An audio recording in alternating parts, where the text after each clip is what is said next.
Bonjour à tous. Pour la paracha de Vaera, je voudrais partager avec vous une belle explication du Rav Shalom Shvadron. Dans notre paracha, on nous parle de la plaie de Dam, Makat Dam, le sang.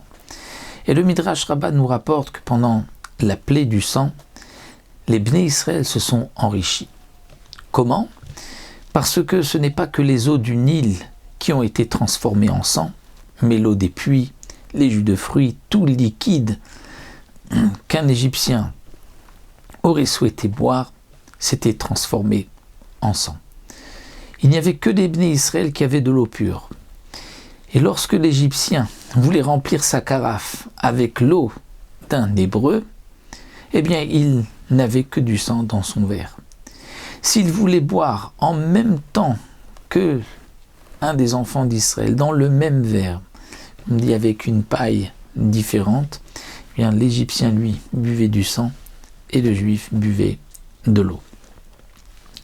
Alors comment les Égyptiens ont pu boire ? C'est qu'ils ont dû acheter de l'eau aux Hébreux, et lorsqu'ils achetaient cette eau, eh bien cette eau ne se transformait pas en sang.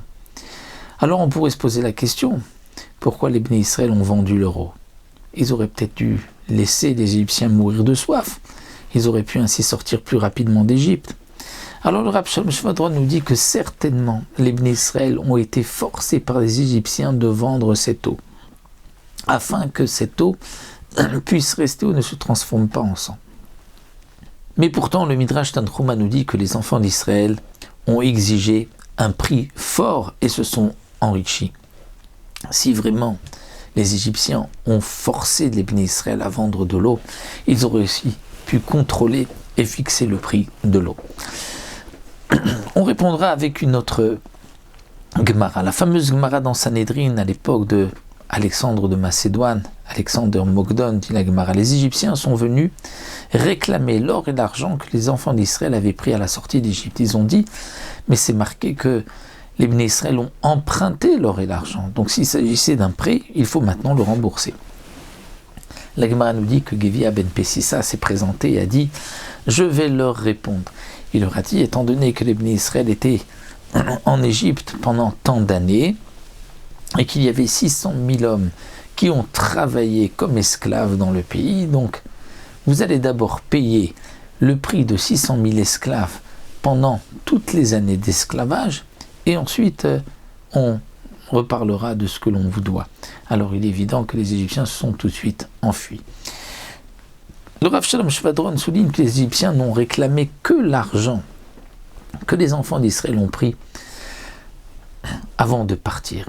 Ils auraient pu aussi réclamer cet argent que les Bnei Israël ont pris au moment de la plaie du sang. Ils ont profité de l'occasion pour s'enrichir et prendre beaucoup d'argent des Égyptiens. Pourtant, ce n'est pas cet argent qu'ils ont réclamé. Alors le Rav Shalom répond qu'en vérité, Mida Keneged Mida.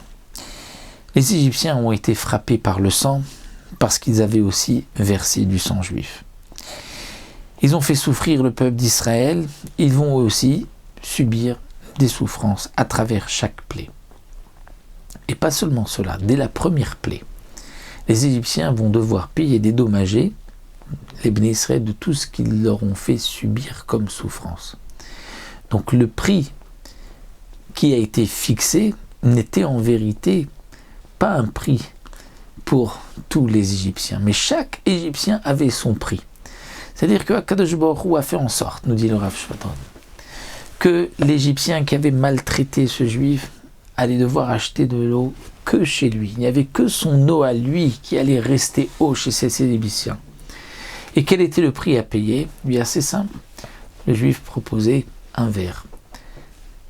Mais l'Égyptien devait payer. S'il ne payait pas suffisamment, eh bien le verre se transformait en sang. Donc l'Égyptien était obligé de payer jusqu'à ce qu'il soit sûr que ce verre qu'il a devant lui restera de l'eau. Et ça, c'est Akadosh Baruch Hu qui a fait en sorte que chaque Égyptien va devoir payer en fonction de ce qu'il a maltraité, de ce qu'il a fait subir aux Juifs qui étaient devant lui. Donc de cette manière, on comprendra que le prix n'était pas contrôlable, puisque tout était décidé d'en haut, et en fonction de la somme qu'ils devaient mettre, c'est uniquement dans ce cas-là que l'eau allait rester de l'eau. On comprendra aussi pourquoi les Égyptiens à l'époque d'Alexandre de Macédoine n'ont pas réclamé cet argent, puisque c'est de l'argent qu'ils ont eux-mêmes donné et qu'ils ont demandé aux Bnei Israël. Ils les ont suppliés d'accepter afin qu'ils puissent avoir de l'eau. Donc ils l'ont donné. Cet argent, ils ne peuvent pas le réclamer. Ce n'est que l'argent de la sortie d'Égypte. Mais ça, Gvia ben Pessissa avait répondu que cet argent servait à payer simplement le travail fourni par les Bnei Israël. Shabbat Shalom, Umvorach.